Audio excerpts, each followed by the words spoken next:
На денешната седница на Комисијата за комунална дејност, советникот Јордан Димитров даде предлог за намалување на висината за уредување на градежно земјиште во општина Кочани, но не и на Пониква. Во предлогот се вели: Мојот предлог заклучок се состои во намалување на висината на надоместок за уредување на градежно земјиште за 20%, утврдена во програмата за уредување на градежно земјиште на подрачјето на општина Кочани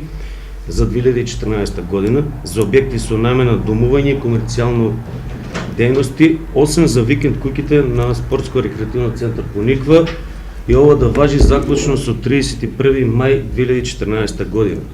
Овој предлог го давам се со цел зголемување на градежните активности и мотивација на инвеститорите во општина Кочани за зголемување на овој вид на градежни активности, и сметам дека овој попуст од 20% ќе